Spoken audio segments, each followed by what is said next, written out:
Hi, my name is Tyler Stallman and I make YouTube videos, but also run a photo and video production company with my wife, Anya. I'd call this a pretty much perfect kit for anybody that wants to do small crew, like 1, 2, 3 people, filmmaking, or is doing YouTube like this or some blend of them. It's been working really well for me. Let's start with the camera. What I'm loving now is the Sony a7 III. This just has struck such a perfect balance of features and size and functionality and somewhat improved usability, although I have a lot of issues with how Sony's work. And I still use it as a video camera. This is how I do most of my video production. My stills camera is the Canon 5D Mark IV, which is what we're filming this on right now. It has beautiful video as well. Like this is in C-Log, it has really nice colors. It's a little easier to grade, but it doesn't have good 4K support. It doesn't have enough slow-mo options.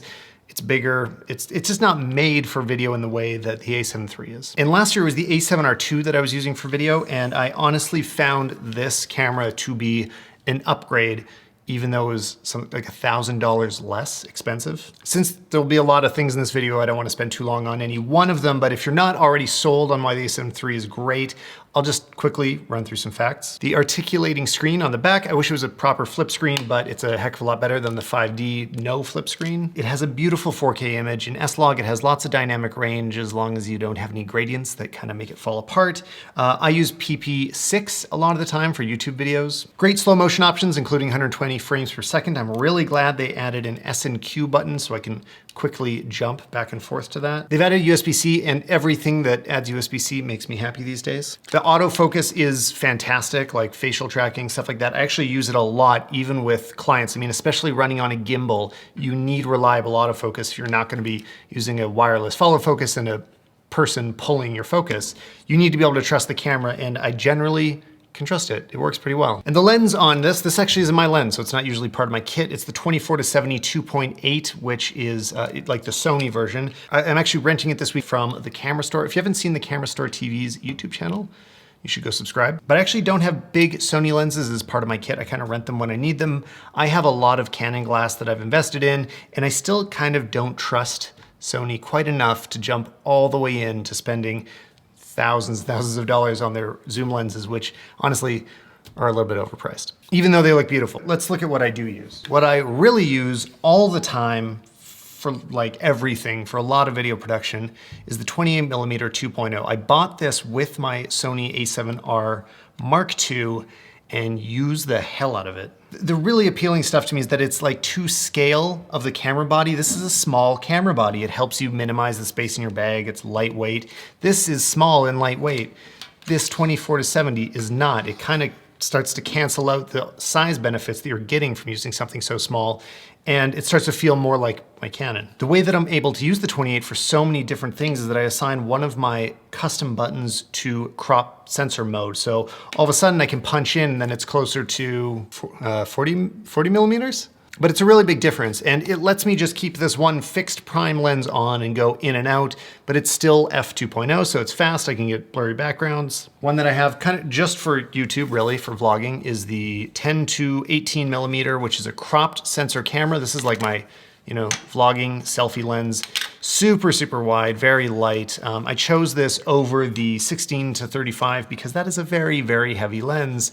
It's also very expensive. And I already have a 16-35 2.8 in my Canons, and I don't really feel like having two of all the same lenses. Another cheapie, actually this is a theme with my Sony lenses, I chose all the cheap ones, is the SLR Magic 35mm 1.2, with the ND filter on it. And yeah, this is a very heavy ND filter that I keep on here a lot of the time because this is 1.2. It's super fast, it's all metal construction, and it was really affordable. To find out prices, all the links are in the description below. I don't want to say them out loud because I might get them wrong. It's not the sharpest lens in the world, but it feels really nice to work with. The focus ring has a really long throw. It's a stepless aperture, so you can smoothly transition the exposure. And it's small. It's small like the camera, I love it. Okay, one more. This is from my Canon kit. This is the Sigma 50mm 1.4. You probably already know about it. It's insanely sharp, really great to work with. And I do put it on my Sony kind of often because I like it and I don't want to buy a Sony mount. To adapt it and put it on my Sony, I use the Metabones EF to E mount adapter. It works pretty well. When the camera first came out, a lot of people were saying that the autofocus was kind of going to work natively. They've even had some updates to it lately, but I still find it's not the same as native. I don't trust adapted autofocus, basically. If I'm using any third-party lens, I don't ever use autofocus.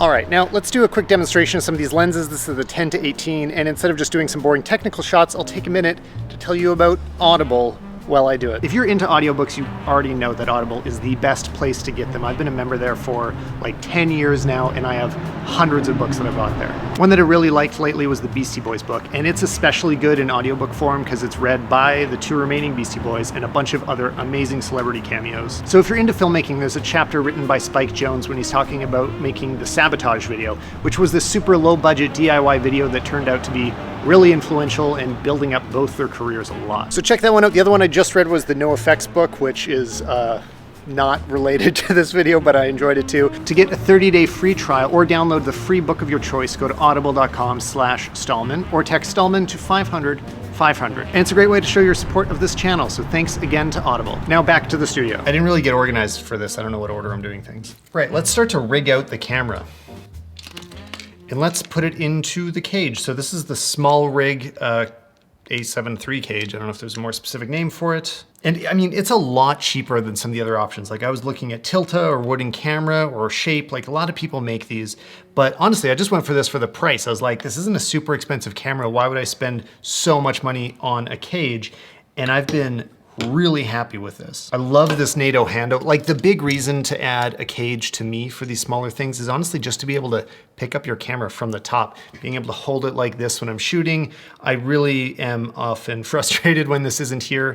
So even when I'm doing YouTube stuff and like vlogging, a lot of the time I keep this cage on here. Even though it makes it heavier, feels like it's worth it to me. Monitor. This is the Small HD Focus OLED. I had to get this after I was doing that shoot with Jonathan Morrison and he had one on set and I'm just like, that's more beautiful than all the other monitors. So this isn't necessarily the right choice for everyone. Even the other Focus from Small HD is a little bit brighter. It has like a higher output, so if you're outdoors a lot, you might be able to see it a little more clearly. The OLED, you know, it has better color output, deeper blacks, but I mostly chose it because it just looks better. Like there's nothing along the edges. There's no frame. It's beautiful. It also has this ingenious hot shoe mount that I can just flip over and start doing selfie mode like that. I mean, it's like, this is a little heavy for selfie mode and I have to look up there. Here, let me change this. So yeah, if I was actually pointing at myself, I'd probably take off the handle like that, but it works pretty well. I mean, it's heavy, but I don't usually vlog a lot like this. And by the way, I've been using Small HD ever since the DP6, which you're seeing right there. That's what I'm monitoring on now. I've had that monitor for like since the company started. Let's go back to the full-on rig. And now let's keep making this look a little more badass. This one was just recently sent to me, so thank you to DJI Microphones. I haven't used it enough yet, but I'm super excited. This is the VMic D3 Pro, and it is insanely well designed. Comes with this nice carrying case that I probably won't use, and an XLR adapter. And they also sent me the location kit, which includes this Roycott hand grip so that it, reduces all the vibrations. Let's take a look at that real quick. And then you might add the full-on dead cat. Although honestly, I think you might get in trouble carrying this around. Okay, but let's strip it back down a bit, take off the protectors, and here's what the mic actually looks like. It's like a traditional shotgun mic, which is pretty different from some of the other on-camera options that you see out there. The biggest difference though, is it's a lot more affordable.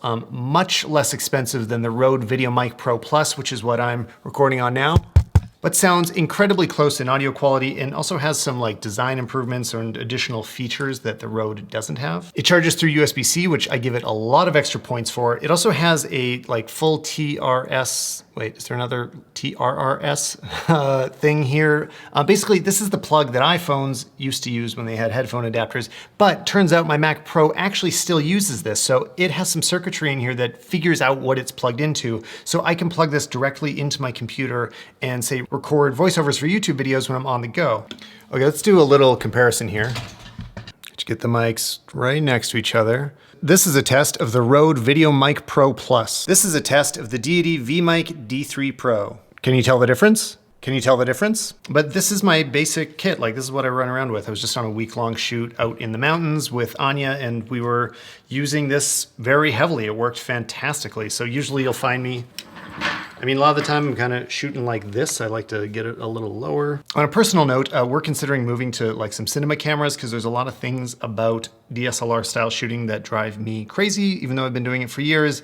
As we do more client work, it's just like, it's more challenging and frustrating, and I want better image quality as well. So, but then your rig starts getting bigger and you have less flexibility, and I like that I can still use things like this. So if you don't recognize it, this is the Ronin S. This is their one-handed gimbal, and I was waiting for this thing for a long time. Before I had the Moza Air, which worked pretty well. I mean, a lot of people like the Zhiyun Crane, which is very similar, but both of them feel like toys now compared to what DJI has done here. It's a little bit heavier than the others, but it means that the motor can support a lot more weight, so you're kind of fooling around with it less and it freaks out less often. Sometimes the others, like you'd hold it sideways, the weight would make it give up. So just give me a second, I'm gonna balance this.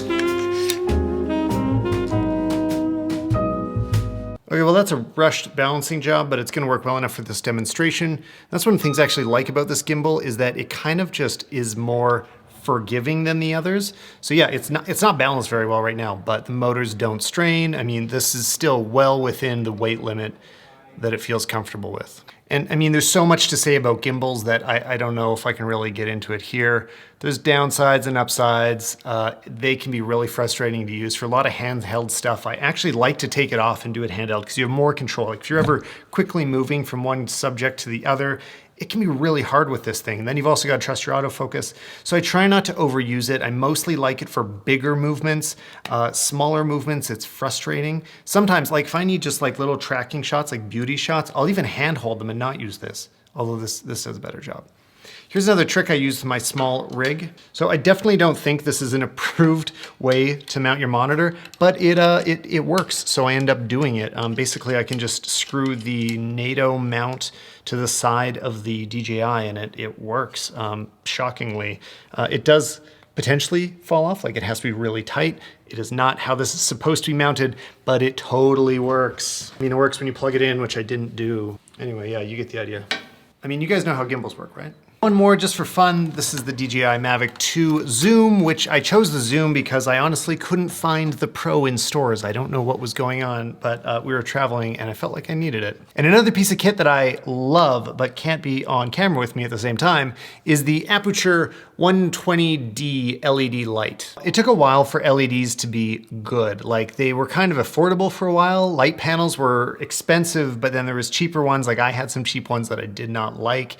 But this thing is beautiful. It puts out like a true daylight with a really great spectrum of colors, so things look nice and natural, and it means that I've been using strobes way less for my photography because I can use it for both, which is incredibly convenient. I know there's definitely stuff I'm missing here, but if you go to stallmanpodcast.com, I talk way more about the gear that I use to make videos and take photos and interview other YouTubers, and honestly, I think it's pretty great, and it usually comes out even more regularly than these YouTube videos. So I really hope that something here was just what you needed to know about, and it can help step up your video game in 2019. Video game? It's fun to buy gear, but it sucks to buy the wrong gear, so hopefully this gets you one step closer to buying what you actually need. Could you guys tell me in the comments what you're excited about in 2019? Like what's the one piece of gear that you think will really change things for you? Thanks for watching, and I'll see you in the next video.